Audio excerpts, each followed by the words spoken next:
Meu próprio pai me vendeu quando eu tinha apenas 16 anos. Eu ainda era virgem, inocente, cheia de sonhos. O homem tinha 40 anos, quase a idade do meu pai. Aqueles foram os piores anos da minha vida, mas também foram os anos que me moldaram na mulher que sou hoje. Antes de continuar, peço que você deixe um like neste vídeo, se inscreva no canal e comente de qual cidade está assistindo. Sua interação ajuda muito para que mais pessoas possam ouvir histórias reais, como a minha. Meu nome é Cristina. Hoje tenho 61 anos, cabelos grisalhos que insisto em tingir de castanho, rugas que contam cada lágrima que derramei, cada sorriso que consegui arrancar da vida. Mas quando tudo começou, eu era apenas uma menina magra, de tranças compridas e olhos castanhos cheios de esperança, vivendo numa cidadezinha do interior onde todo mundo conhecia todo mundo, onde os segredos eram sussurrados atrás das portas, mas nunca expostos à luz do dia. Era 1980 e o mundo parecia ao mesmo tempo maior e menor do que é hoje. Não tínhamos internet, celular, essas coisas que vocês jovens têm agora. As notícias chegavam pelo rádio, pelas conversas na praça, pelas fofocas que corriam mais rápido que o vento. Minha família era pobre, daquelas que mal tinham o que comer no final do mês. Meu pai, seu Antônio, era um homem alto, magro, de mãos calejadas e olhar sempre distante, como se estivesse procurando algo que nunca conseguia encontrar. Trabalhava como pedreiro quando tinha serviço, mas as obras eram poucas e o dinheiro nunca era suficiente. Minha mãe, Dona Teresa, era uma mulher pequena, curvada pelo peso da vida, com mãos sempre ocupadas lavando roupa, cozinhando, remendando as nossas roupas velhas. Ela tinha um jeito cansado de falar, como se cada palavra custasse um esforço enorme.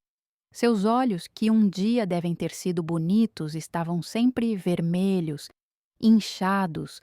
Fosse de choro ou de cansaço, eu nunca soube ao certo. Éramos 6 filhos ao todo. Eu era a segunda mais velha, e acima de mim só tinha meu irmão João, que na época já estava com 18 anos e trabalhava na roça de um fazendeiro vizinho.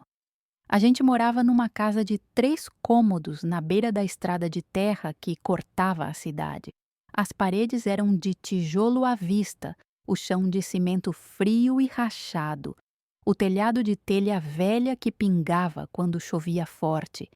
Dividíamos 2 quartos minúsculos, eu e minhas irmãs, num colchão no chão, meus irmãos menores em outro, e meus pais numa cama de casal tão velha que rangia a cada movimento.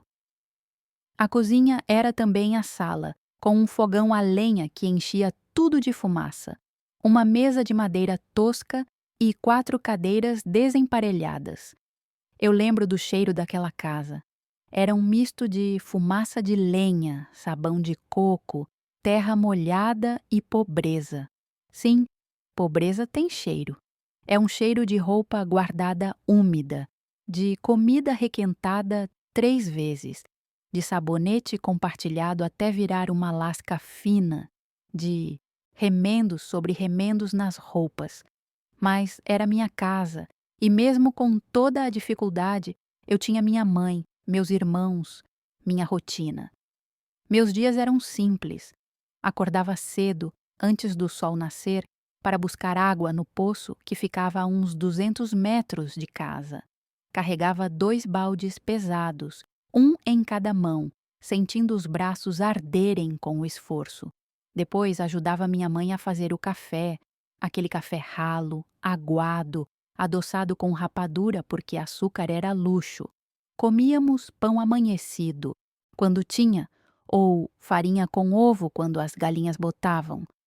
Eu ia para a escola, uma escolinha de chão batido e carteiras quebradas, onde uma professora cansada tentava ensinar 30 crianças barulhentas ao mesmo tempo.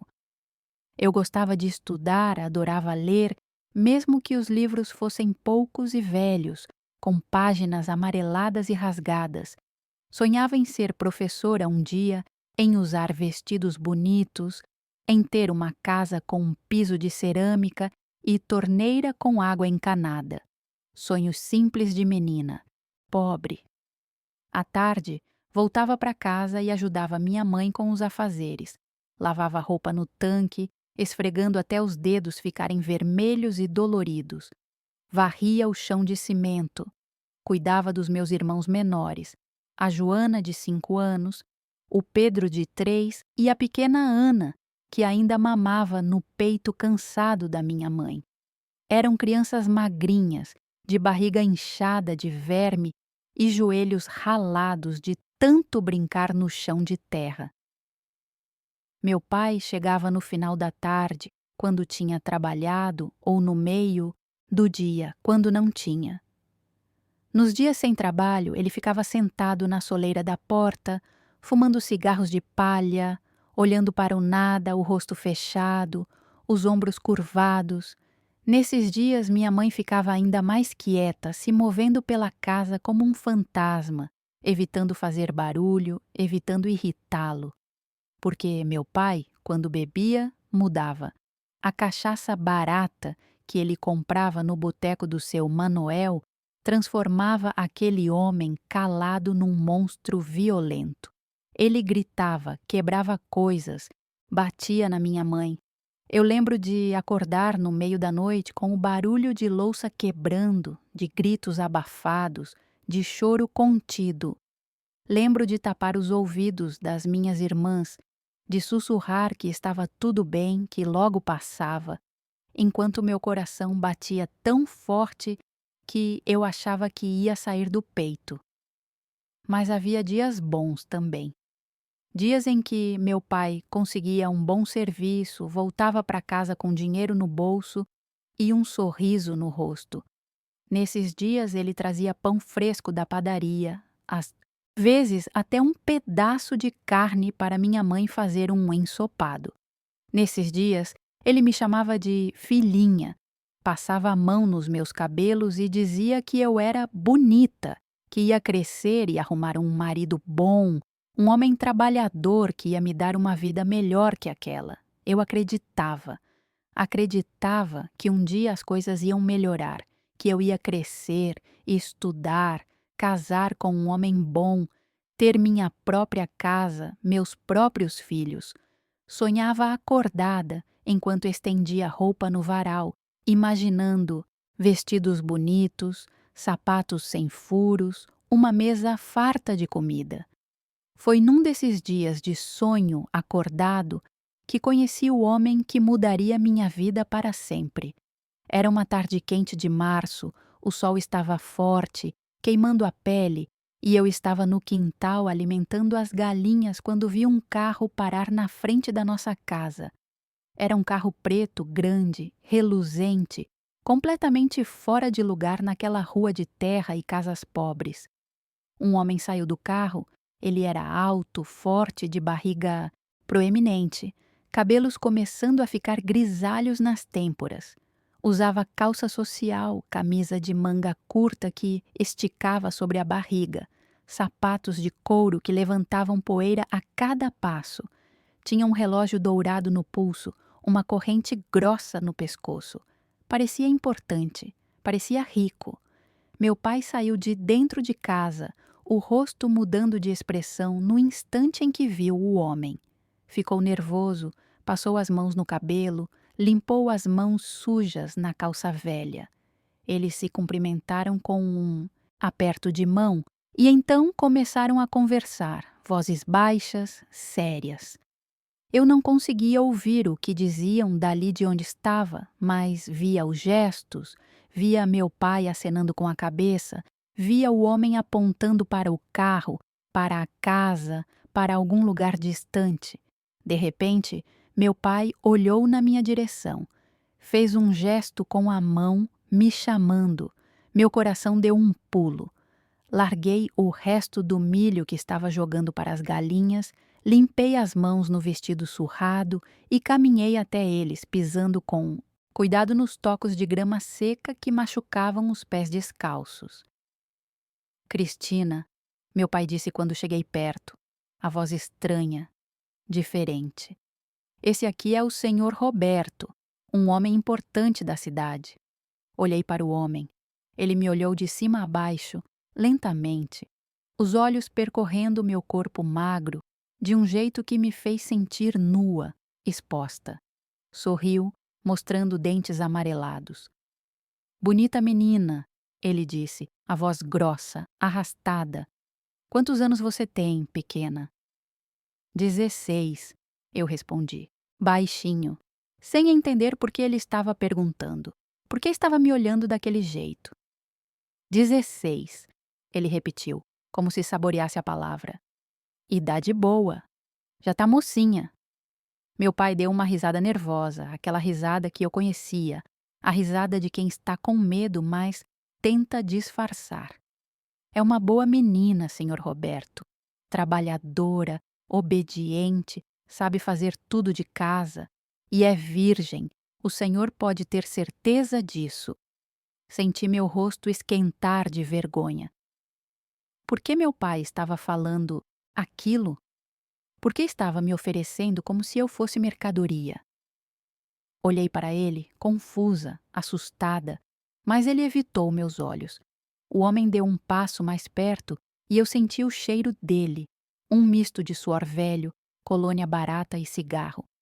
Ele estendeu a mão, tocou meu rosto, os dedos ásperos e quentes na minha pele. Eu queria me afastar, mas meus pés estavam grudados no chão. Ela serve, ele disse, como se eu não estivesse ali, como se não pudesse ouvir. Mas eu preciso ter certeza que vale o investimento, Antônio. Não quero surpresas depois. Pode confiar, senhor Roberto, meu pai disse rápido, ansioso. Eu garanto. E o senhor sabe que eu preciso desse dinheiro. Tô devendo em todo lugar. Se o senhor não me ajudar, eu não sei o que vai ser de mim. Foi nesse momento que entendi. Nesse momento terrível, horrível, em que tudo se encaixou na minha cabeça como um quebra-cabeça macabro. Meu pai estava me vendendo, estava negociando comigo como se eu fosse uma vaca, uma galinha, um saco de farinha. Meus olhos se encheram de lágrimas. Olhei para meu pai, procurando algum sinal de arrependimento, de hesitação, mas só vi desespero e ganância. Pai, eu sussurrei, a voz falhando, o senhor não pode fazer isso. Ele finalmente me olhou e o que vi nos olhos dele me partiu ao meio. Não era amor, não era remorso, era apenas resignação, cansaço, como se eu fosse mais um fardo do qual ele estava finalmente se livrando. É pelo bem da família, Cristina, ele disse, a voz dura. Você vai ter uma vida melhor com o senhor Roberto. Vai ter comida todo dia, roupa nova, uma casa boa. E a gente aqui vai poder sobreviver com o dinheiro que ele vai dar. Não consegui dormir naquela noite. Fiquei deitada no colchão fino, ouvindo a respiração pesada das minhas irmãs ao meu lado, sentindo o cheiro de mofo que subia do pano velho, olhando para o teto escuro e cheio de teias de aranha. Minha cabeça rodava, o coração apertado, as mãos suando frio. Eu não conseguia acreditar no que tinha acontecido. Meu próprio pai tinha me vendido. Tinha olhado nos meus olhos e decidido que eu valia menos que o dinheiro que aquele homem ia pagar. Ouvi ele e minha mãe conversando no quarto ao lado, as vozes abafadas pela parede fina. Ela estava chorando. Eu conhecia aquele som, aquele choro baixinho, contido de quem não quer acordar as crianças. Eu me agarrei naquele choro como se fosse uma corda. Minha mãe ia me defender, ia dizer que ele não podia fazer aquilo comigo. Mas então ouvi a voz dele, mais alta, mais dura. A menina vai ter uma vida melhor, Teresa. Para de ser boba. O que ela tem aqui? Trabalho, fome, pobreza. Com o Roberto ela vai ter tudo: casa boa, roupa, comida. E a gente vai poder pagar as dívidas, comprar comida para os outros meninos. É pelo bem de todo mundo. Mas ela é nossa filha. Antônio, minha mãe disse entre soluços. Nossa filha. Como o senhor pode fazer isso? Ela ainda é uma criança. Criança nada. Tem 16 anos. Já tá moça. Na nossa época, mulher com essa idade já era casada, já tinha filho. E o Roberto é um homem de bem. Tem dinheiro, tem posição. Ela devia até agradecer. Eu tapei os ouvidos com as mãos, mas não adiantou. As palavras entravam na minha cabeça como facadas. Minha mãe não ia me salvar. Ninguém ia. Eu estava sozinha. Os dias seguintes passaram num borrão. Eu continuava fazendo minhas tarefas como sempre, mas era como se estivesse flutuando distante do meu próprio corpo. Minha mãe não conseguia me olhar nos olhos. Quando nossas mãos se encontravam ao redor do tanque de lavar roupa, ela desviava rápido, as lágrimas escorrendo em silêncio pelo rosto envelhecido.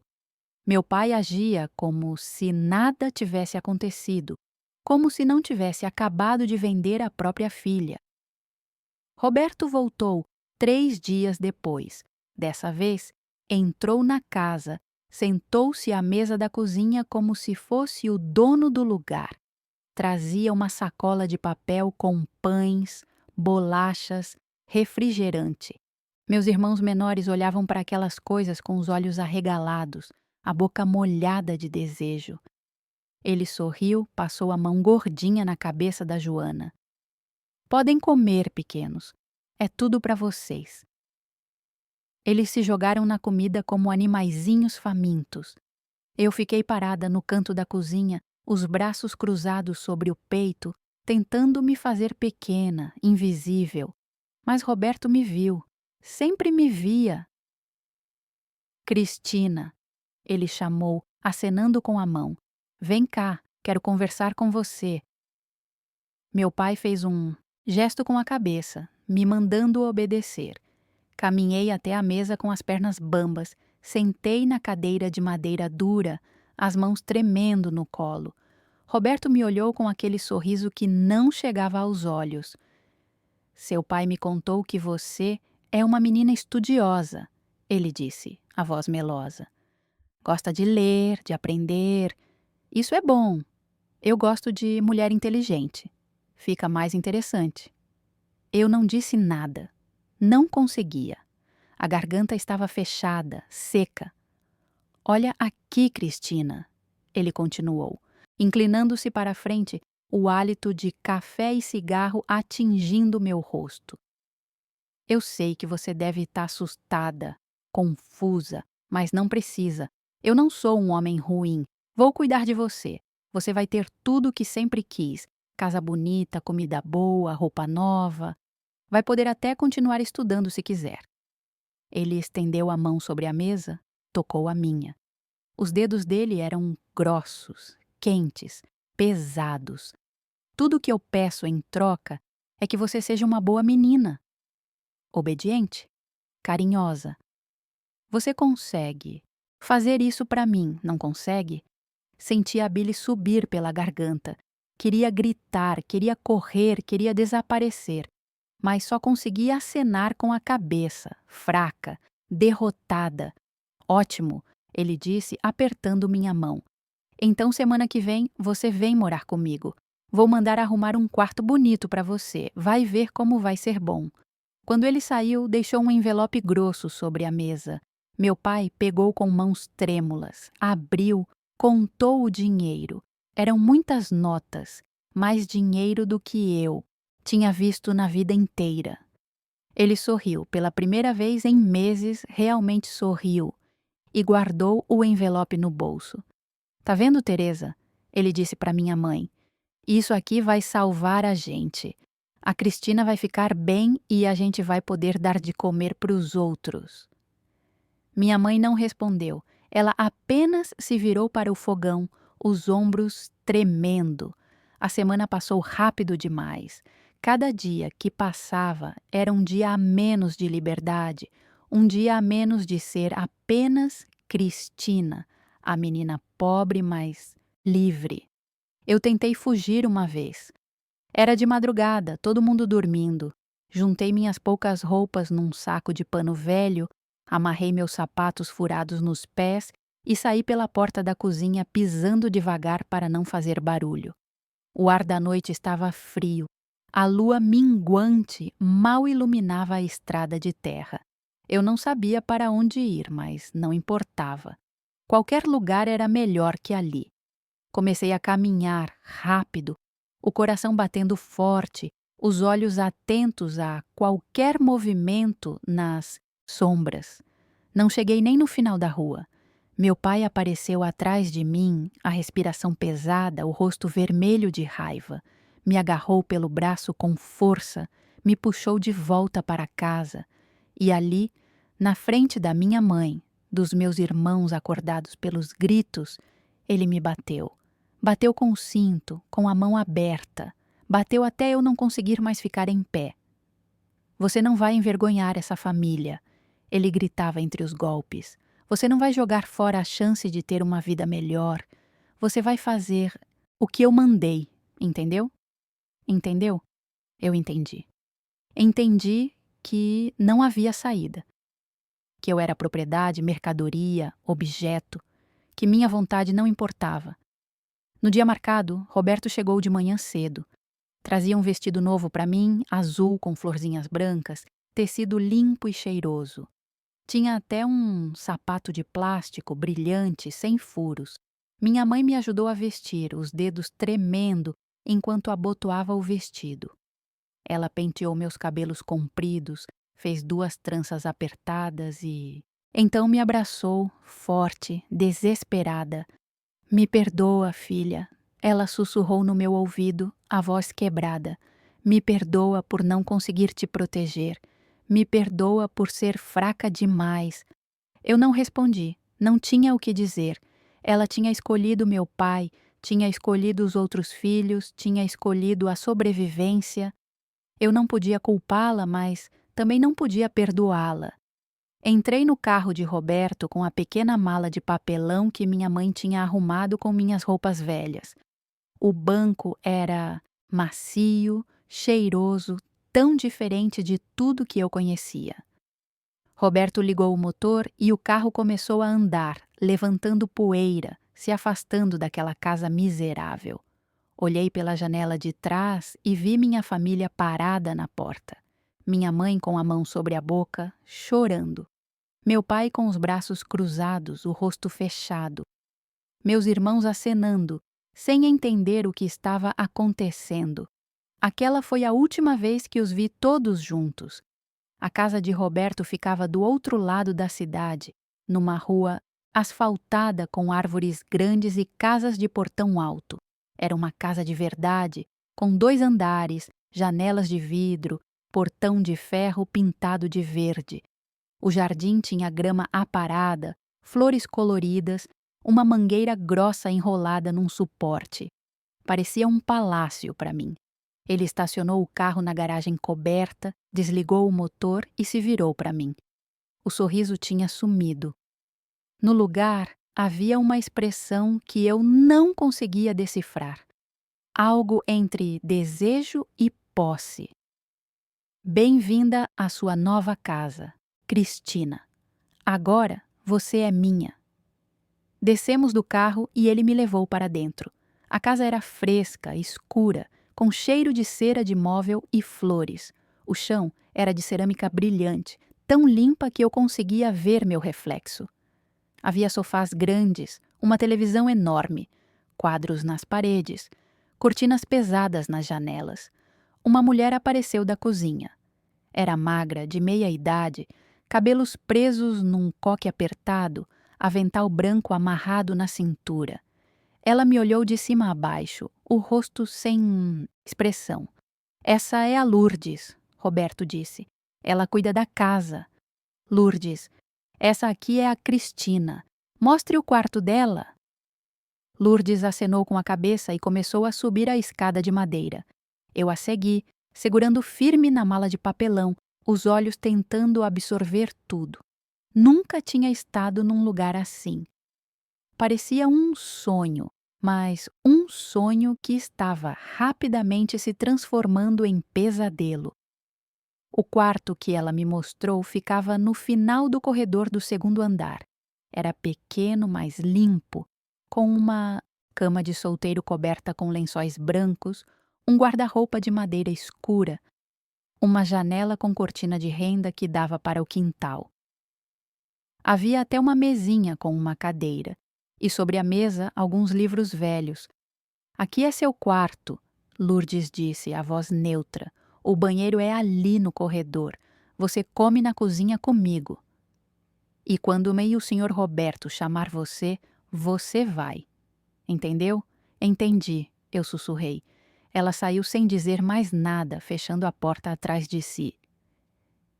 Eu fiquei ali parada, no meio daquele quarto estranho, segurando minha mala de papelão, sentindo o peso de tudo o que tinha acontecido cair sobre mim como uma montanha.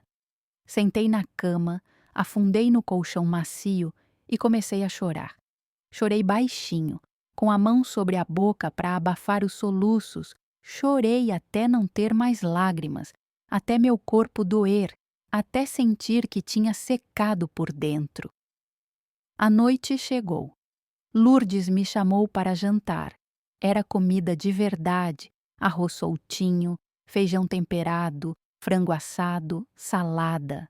Meu estômago roncou, mas eu mal consegui comer. Cada garfada parecia grudar na garganta. Roberto jantou conosco, sentado na cabeceira da mesa grande de madeira. Ele comia com vontade, conversava sozinho sobre o trabalho dele, sobre negócios que eu não entendia, sobre dinheiro e propriedades e pessoas importantes. De vez em quando me olhava, sorria, e eu abaixava os olhos para o prato. Depois do jantar, Lourdes recolheu os pratos e foi para a cozinha. Roberto acendeu um cigarro, soprou, a fumaça para o teto alto, e então se levantou. Cristina, vem comigo. Meu coração parou. Eu sabia o que vinha a seguir. Sempre soube, desde aquele primeiro dia em que ele apareceu na minha casa. Mas saber não tornava menos terrível. Segui Roberto escada acima, cada degrau pesando como chumbo nos meus pés. Minha respiração estava curta, rápida, o coração martelando tão forte que eu achava que ele ia ouvir. As mãos suavam frio, limpei elas no vestido novo, aquele vestido azul com florzinhas que agora parecia uma fantasia cruel. Ele parou na frente de uma porta no final do corredor, a porta do quarto dele. Era uma porta grande, de madeira escura e pesada, com uma maçaneta dourada que brilhava na luz fraca do corredor. Ele abriu devagar, o rangido da dobradiça ecoando no silêncio da casa. Entra, ele disse, a voz baixa, quase gentil. Entrei. O quarto era enorme, maior que a sala inteira da casa dos meus pais. Tinha uma cama imensa no centro, coberta com um edredom vermelho escuro, criados mudos de cada lado, um guarda-roupa que ocupava uma parede inteira, uma poltrona no canto, cortinas grossas fechando as janelas. O cheiro era dele, aquele misto de colônia, suor e cigarro que já tinha começado a associar com medo. Ele fechou a porta atrás de mim. O clique da fechadura foi como uma sentença final. Não precisa ter medo, ele disse, caminhando até uma garrafa de bebida que estava sobre o criado mudo. Serviu um copo, bebeu de um gole só, depois serviu outro. Eu não sou um monstro, Cristina. Eu paguei bem pelo seu pai. Dei dinheiro para ele salvar a família. Agora você é minha, mas eu vou cuidar de você. Você vai ver.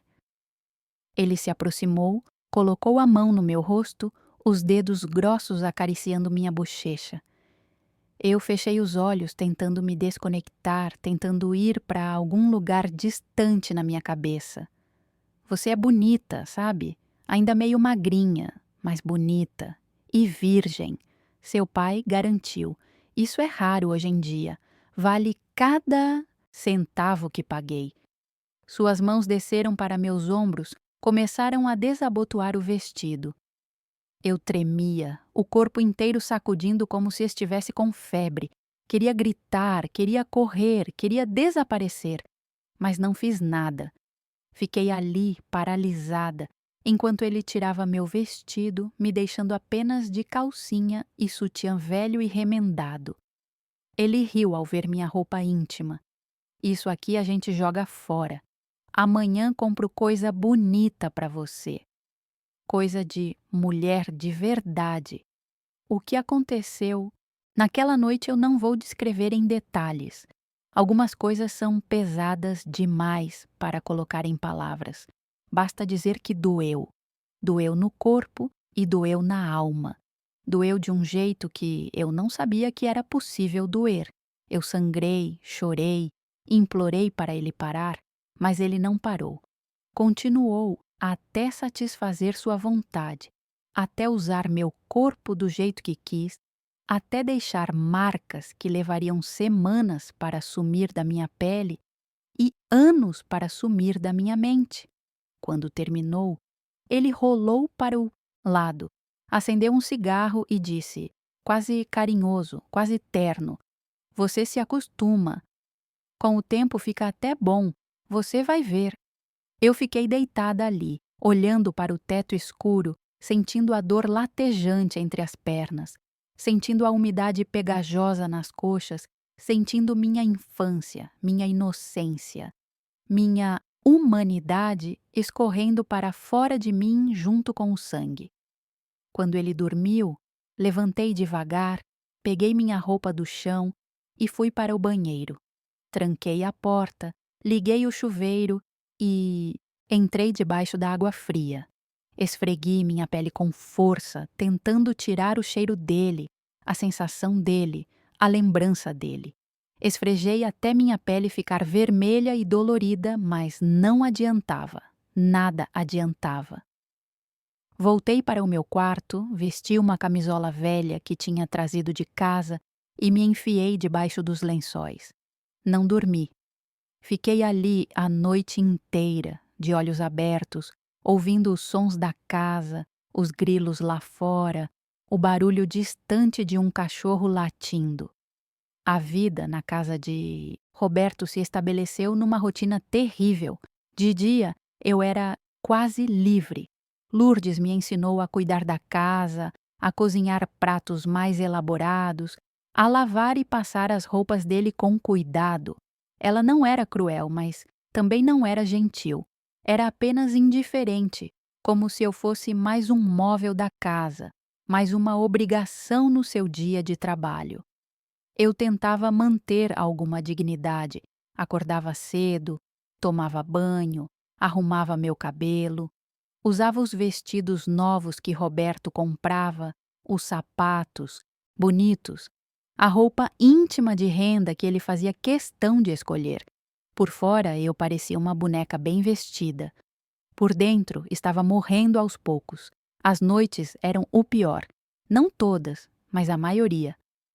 Roberto me chamava para o quarto dele 2, 3, às vezes 4 vezes por semana. Algumas noites ele estava bêbado, violento, me machucava de propósito. Outras noites estava mais calmo, quase gentil, e isso era ainda pior, porque ele esperava que eu correspondesse, que fingisse prazer, que agisse como se eu quisesse estar ali. Eu aprendi a me desconectar. Desenvolvi a habilidade de deixar meu corpo ali, mas mandar minha mente para longe. Enquanto ele me usava, eu pensava em outras coisas. Lembrava da escola, dos livros que lia, das histórias que conhecia. Me imaginava como personagens de contos de fadas, princesas que eram salvas por príncipes encantados. Era ridículo, infantil, mas era a única forma de sobreviver. Roberto tinha amigos que vinham à casa. Homens como ele, gordos, ricos, arrogantes. Eles jantavam, bebiam, fumavam charutos caros, riam alto de piadas que eu não entendia. Eu servia a comida, enchia os copos deles e depois me retirava para o meu quarto. Mas às vezes eu sentia os olhares deles sobre mim, olhares que percorriam meu corpo com a mesma expressão de posse que via nos olhos de Roberto. Uma noite, um dos amigos dele, um homem chamado Osvaldo, me encurralou no corredor quando eu estava voltando da cozinha. Ele era mais velho que Roberto, careca, com um bigode grisalho e mãos que cheiravam a cigarro. "Que menina bonita o Roberto arranjou", ele disse, a voz pastosa de bebida. "Me diz uma coisa, princesa. Ele te empresta para amigos?" Afastei-me dele, o coração disparado. "Eu não sei, senhor. Pergunte para ele." Ele riu, uma risada molhada, nojenta. "Vou perguntar sim. Aposto que ele aceita por um bom preço. Você deve valer uma fortuna." Corri para o meu quarto e tranquei a porta. Fiquei sentada na cama, abraçando os joelhos, tremendo. Seria esse o meu futuro? Ser passada de homem para homem como um objeto alugado? No dia seguinte, ouvi Roberto e Osvaldo conversando na sala. Fiquei atrás da porta da cozinha, escutando. Osvaldo estava insistindo. "Qual é, Roberto? Você tem uma joia dessas em casa e não compartilha com os amigos? Quanto você quer? 1.000? 2.000?" Roberto riu, mas era uma risada desconfortável. "Ela não tá à venda, Osvaldo. É minha. Além do mais, ainda tô treinando ela. Tá verde ainda." "Treinando?" Osvaldo repetiu, e havia algo de excitado na voz dele. "Isso é ainda melhor. Deixa eu ajudar no treinamento. Eu sei uns truques que você nem imagina. Vou pensar", Roberto disse. "Mas por enquanto não." Respirei fundo de alívio, mas sabia que aquilo era apenas um adiamento. Mais cedo ou mais tarde, Roberto ia começar a me alugar. Era só questão de preço e oportunidade. Os meses passaram, perdi a conta de quantos. Meu corpo mudou, ficou mais cheio, mais curvilíneo. Não era mais a menina magra e ossuda que tinha chegado naquela casa. Roberto gostava das mudanças, passava as mãos no meu corpo com aprovação, como se estivesse examinando um cavalo de corrida. Eu parei de ir à escola. Roberto disse que não precisava mais, que mulher dele não precisava estudar, só precisava ser bonita e obediente. Chorei por isso, chorei pelos sonhos perdidos, pela professora que nunca seria, pelos livros que nunca leria. Minha família nunca me visitou. Eu escrevi cartas para minha mãe, cartas que deixava com Lourdes para postar, mas nunca recebi resposta. Não sei se ela nunca respondeu ou se Roberto interceptava as cartas. De qualquer forma, estava sozinha. Teve uma manhã em que acordei passando mal. Vomitei tudo o que tinha no estômago. Fiquei fraca, tonta. Lourdes me olhou com uma expressão estranha, quase de pena. "Você tá grávida", ela disse, simplesmente. "Não pode ser", eu respondi, o pânico subindo. Ele disse que tomava cuidado. Lourdes deu de ombros. "Homem diz muita coisa, mas eu reconheço os sinais. Você tá assim." O pânico se transformou em terror absoluto. Grávida. Eu ia ter um filho daquele homem, um filho concebido na violência, no desespero, na ausência de amor. Que tipo de vida aquela criança teria? Que tipo de mãe eu seria? Contei para Roberto naquela noite. Esperei ele terminar de jantar, esperei ele acender o cigarro e então, com a voz tremendo, contei. Ele ficou quieto por um longo momento, os olhos estreitados, pensando. "Tem certeza?" Lourdes disse que sim, e eu tô com atraso. E os enjoos. Ele batucou os dedos na mesa, pensativo. Então sorriu, um sorriso largo, satisfeito. Bom, isso é bom. Um filho meu, um herdeiro. Levantou-se, veio até mim, colocou a mão na minha barriga que ainda estava lisa. Você vai ser mãe, Cristina. Minha mulher. Mãe do meu filho. Isso te prende a mim para sempre. E então eu entendi. O bebê não era uma bênção. Era mais uma corrente, mais uma forma de me manter ali, presa, sem saída possível.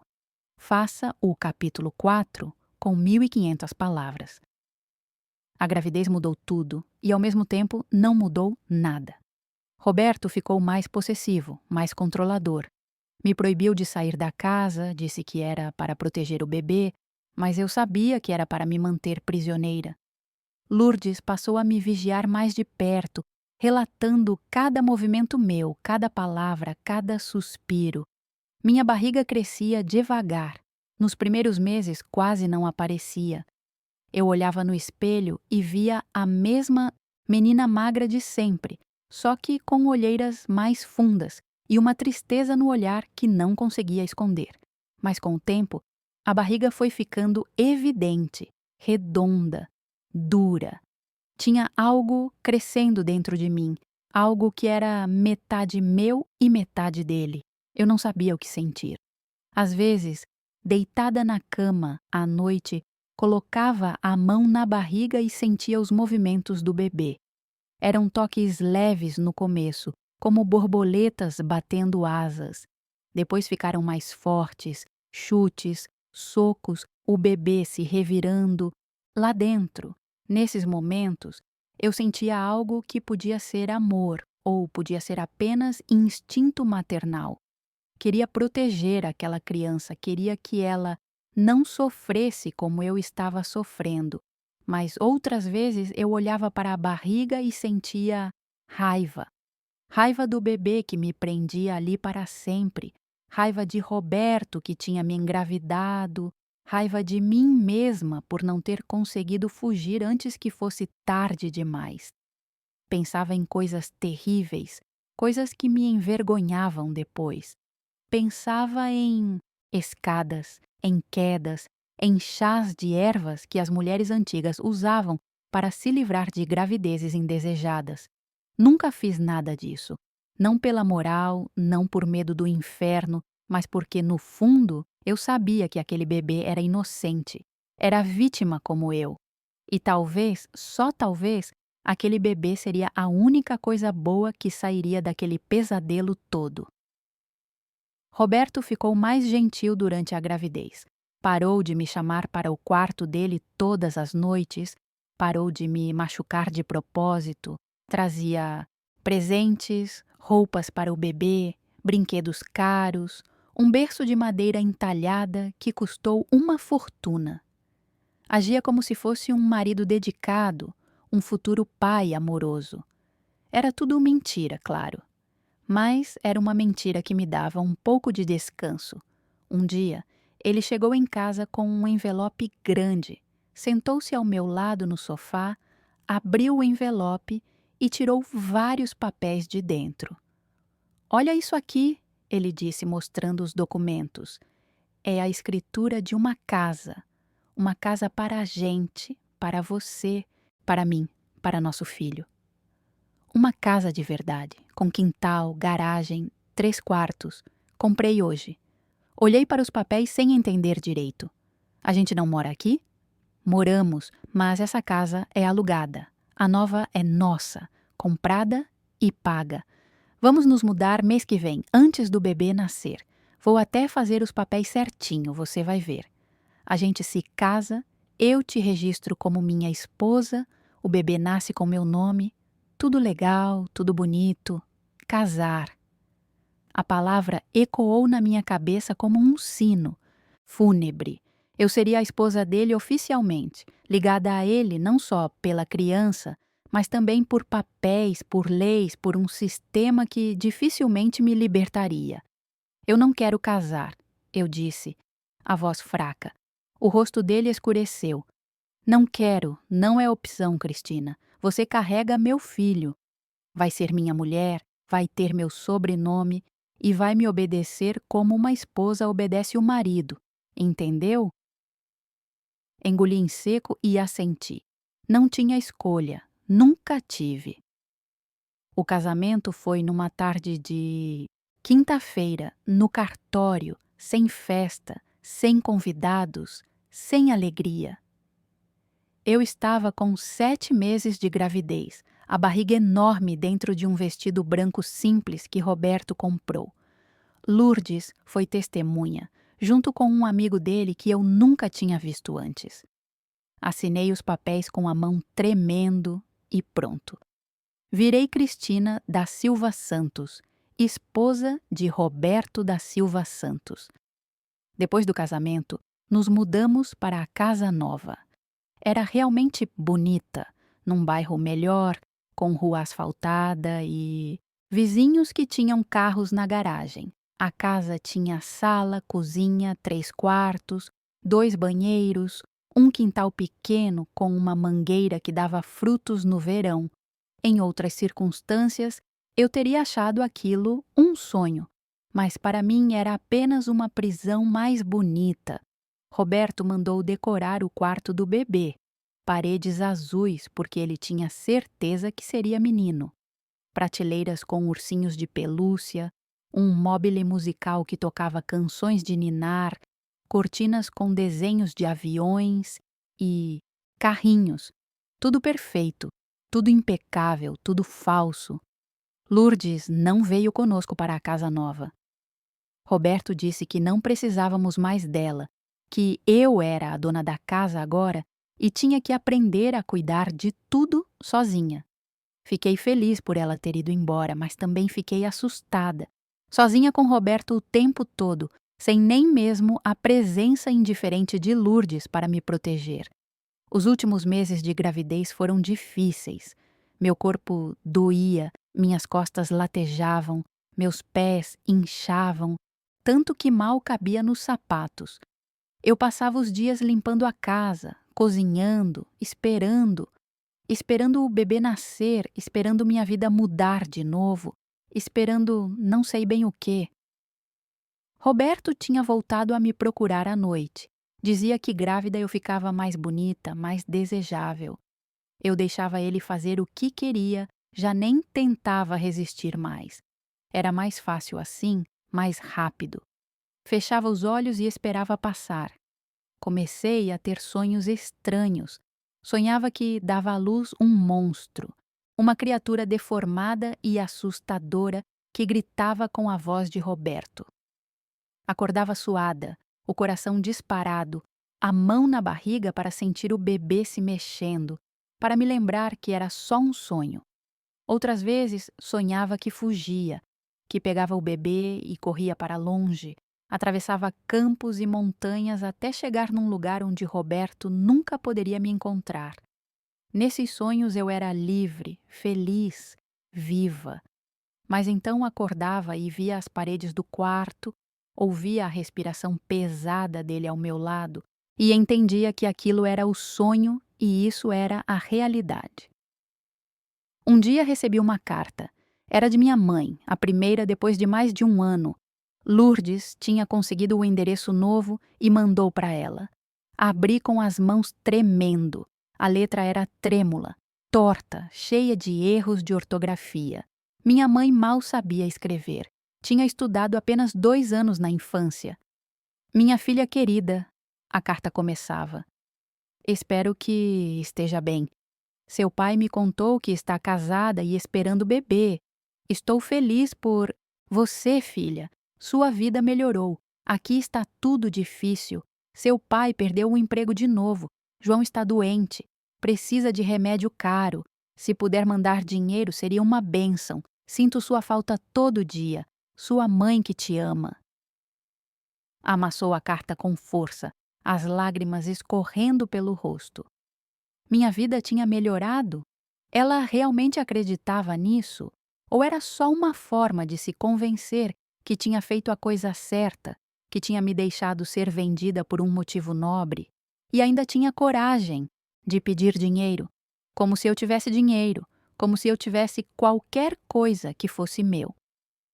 Tudo era de Roberto: a casa, as roupas, a comida, até o bebê que crescia dentro de mim. Escrevi uma resposta curta, seca. Disse que estava bem, que o bebê ia nascer logo, que não tinha como mandar dinheiro porque Roberto controlava tudo.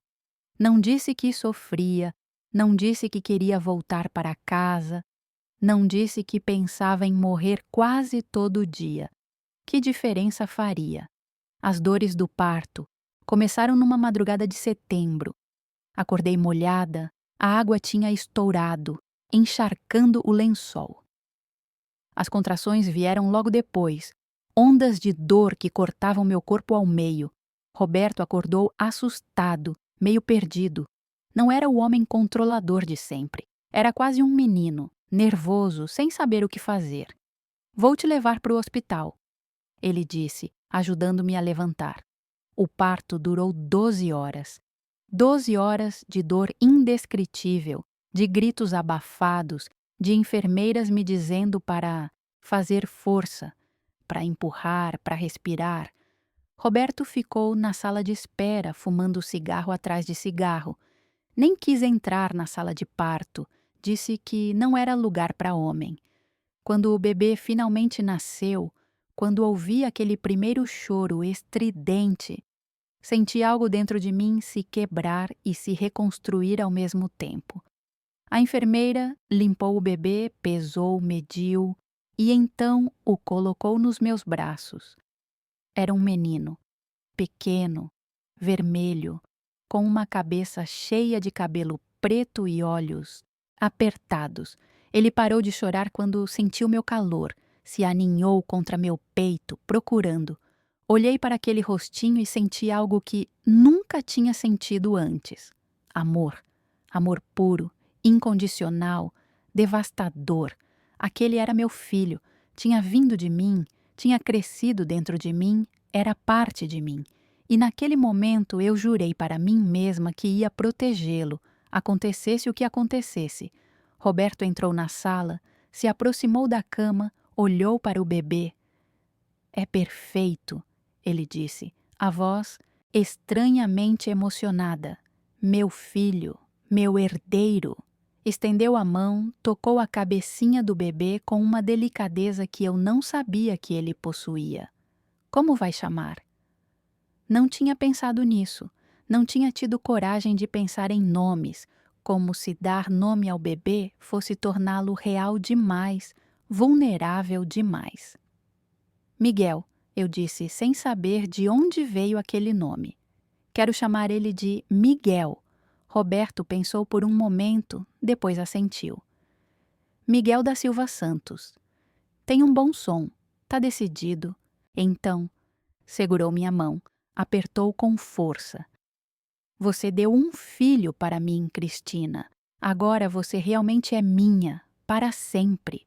E eu olhei para o bebê nos meus braços, para aquele serzinho inocente que não tinha pedido para nascer naquela situação. E entendi que ele tinha razão. Eu estava presa para sempre. Os primeiros meses com Miguel foram os mais difíceis da minha vida. Eu não sabia nada sobre bebês, nunca tinha cuidado de um, nunca tinha visto minha mãe cuidar dos meus irmãos mais novos de perto. E Miguel chorava. Chorava de madrugada, chorava de tarde, chorava sem motivo aparente. Eu dava de mamar, trocava, ninava, cantava baixinho, mas ele continuava chorando. Roberto não ajudava em nada. Dizia que cuidar de criança era coisa de mulher, que ele tinha trabalhado o dia inteiro e precisava dormir. Quando Miguel chorava à noite, ele ficava irritado, bufava, dava tapas no colchão. "Faz esse moleque calar a boca", ele resmungava. "Eu preciso dormir." Eu pegava Miguel no colo e ia para o quarto dele, sentava na cadeira de balanço que Roberto tinha comprado. E ficava lá horas, embalando meu filho, cantando canções que inventava na hora, olhando pela janela para a rua escura e vazia. Nesses momentos, eu conversava com Miguel, falava baixinho, palavras que ele não entendia, mas que precisavam ser ditas. A gente vai ficar bem, eu sussurrava. Eu não sei como ainda, mas a gente vai. Eu vou te proteger, meu amor. Vou fazer você crescer forte, inteligente. Bom, você não vai ser como ele, prometo. Miguel me olhava com aqueles olhos escuros e profundos, como se entendesse, como se soubesse que éramos nós dois contra o mundo. As semanas viraram meses. Miguel crescia rápido, mudava todo dia. Começou a sorrir, primeiro aqueles sorrisos involuntários de bebê, depois sorrisos de verdade, quando me via, quando eu conversava com ele. Aqueles sorrisos eram a única luz na minha vida escura. Roberto oscilava entre indiferença e orgulho. Às vezes, pegava Miguel no colo, mostrava para os amigos que visitavam, falava sobre o filho como se fosse uma conquista, um troféu. Outras vezes nem olhava para ele, ficava irritado com o choro, com as fraldas sujas, com tudo que envolvia ter um bebê em casa. Eu aproveitava os momentos em que ele estava fora para ser feliz. Dava banho em Miguel na banheirinha pequena, fazia caretas que o faziam rir, cantava músicas bobas, brincava com seus dedinhos minúsculos. Nesses momentos, eu quase conseguia esquecer onde estava, quem eu era, o que tinha acontecido comigo. Mas a realidade sempre voltava. Roberto voltava para casa, e com ele voltava o medo, a tensão, a necessidade de ser invisível e obediente. Depois que Miguel nasceu, ele esperou apenas 6 semanas para voltar a me procurar à noite. Dizia que tinha esperado bastante, que agora eu já estava recuperada, que era minha obrigação de esposa. Doía mais do que antes. Meu corpo ainda estava sensível do parto, ainda estava se curando, mas ele não se importava, nunca se importou. Quando Miguel fez 6 meses, Roberto começou a sair mais. Chegava tarde, cheirando a bebida e perfume barato. Eu sabia que tinha outras mulheres, via as marcas de batom nas camisas que lavava, os recibos de motéis que caíam dos bolsos das calças. Não me importei. Na verdade, senti alívio. Quanto mais ele procurava satisfação em outros lugares, menos me procurava. Foi numa dessas noites que conheci Dona Cláudia.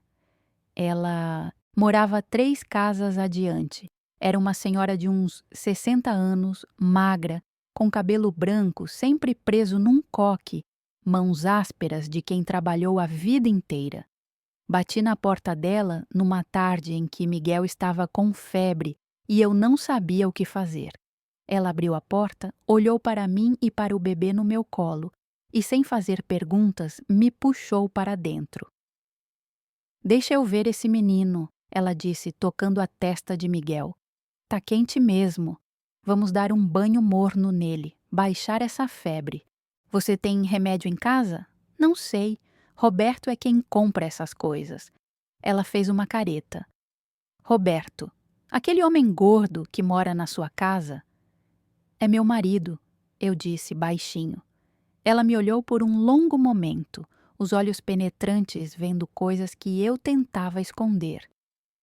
"Sei", ela disse, mas o tom deixava claro que ela sabia de mais coisas do que eu imaginava. "Vem, vamos cuidar desse bebê."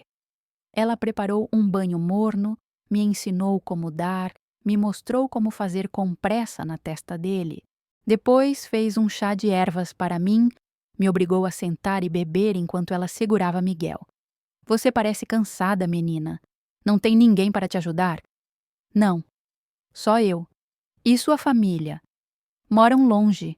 A gente não se fala muito." Ela balançou a cabeça, triste. "Essas coisas acontecem. Mas olha, de agora em diante, se precisar de qualquer coisa, você vem aqui, entendeu? Qualquer hora, qualquer dia. Minha porta tá sempre aberta. Aquilo foi o começo de uma amizade que salvou minha vida. Dona Cláudia se tornou minha confidente, minha professora, minha única amiga naquele bairro onde todo mundo olhava, mas ninguém via realmente. Eu ia à casa dela quase todo dia, levava Miguel, conversávamos enquanto tomávamos café. Ela me contava sobre a vida dela, sobre o marido que tinha morrido 10 anos antes, sobre os filhos que moravam em outras cidades e raramente visitavam. Eu contava pouco, tinha medo, mas ela parecia entender o que eu não dizia. Um dia ela me perguntou diretamente: Ele te machuca? Fiquei em silêncio, olhando para a xícara de café nas minhas mãos. Você não precisa responder se não quiser, ela disse.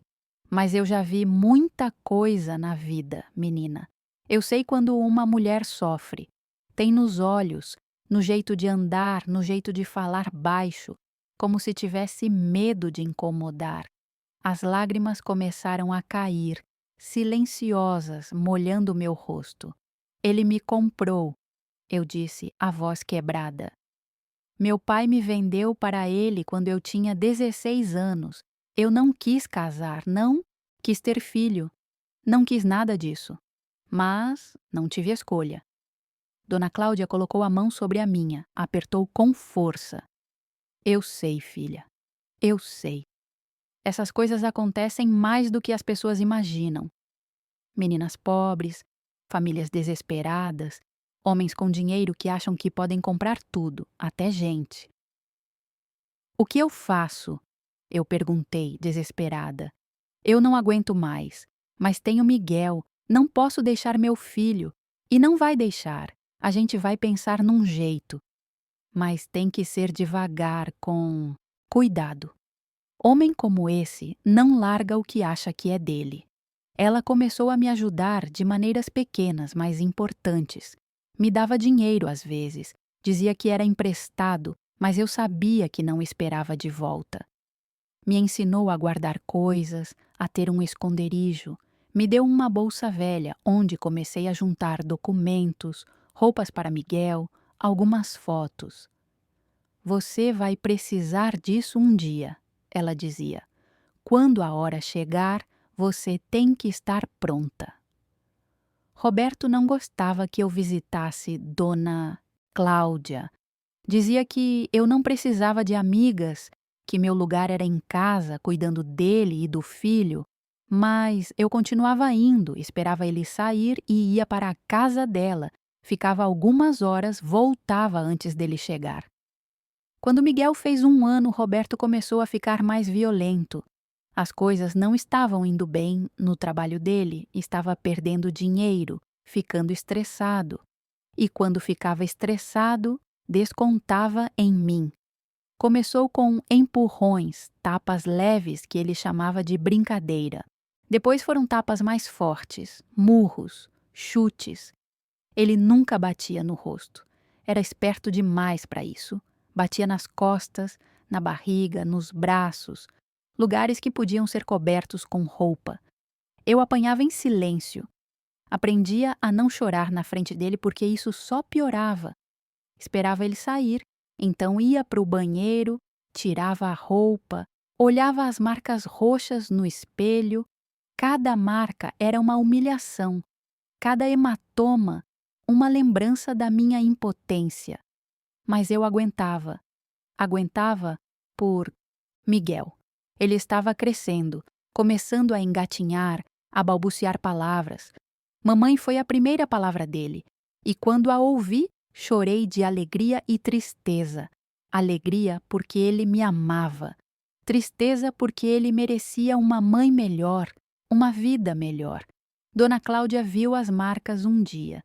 Eu estava trocando de roupa na casa dela, tinha que vestir algo diferente antes de ir à padaria, e ela entrou no quarto sem avisar. Jesus Cristo, ela disse, as mãos na boca.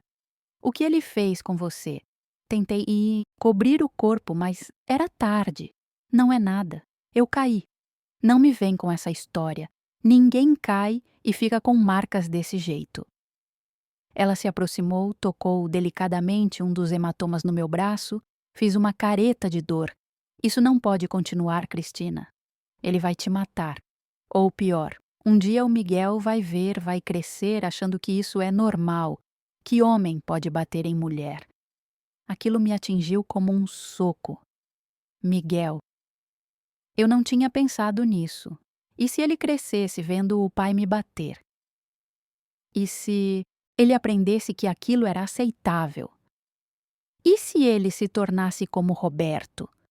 Não, eu disse, firme. Não vou deixar isso acontecer. Então a gente precisa planejar sua saída. Mas tem que ser direito. Tem que ser quando ele não esperar, quando você tiver dinheiro, quando tiver um lugar para ir. Como? Eu não tenho nada, nem documento próprio, tudo tá com ele. A gente arruma um jeito. Tem lugar que ajuda a mulher em situação como a sua. Abrigo, assistência. Eu vou pesquisar, vou te ajudar. E, se ele me encontrar, ele vai me matar, Dona Cláudia. Vai matar eu e o Miguel. Ela segurou meu rosto com as 2 mãos, me fez olhar nos seus olhos. Então a gente faz de um jeito que ele não encontre. Mas você não pode continuar assim. Você é nova, tem uma vida inteira pela frente. E esse menino precisa de uma mãe viva, não de uma mãe morta por causa de um homem filho da puta. Foi a primeira vez que ouvi Dona Cláudia falar palavrão e, de alguma forma, aquilo me deu esperança. Se aquela senhora religiosa e correta estava disposta a quebrar suas próprias regras para me ajudar, talvez houvesse realmente uma saída. Talvez houvesse um futuro onde eu e Miguel pudéssemos ser livres,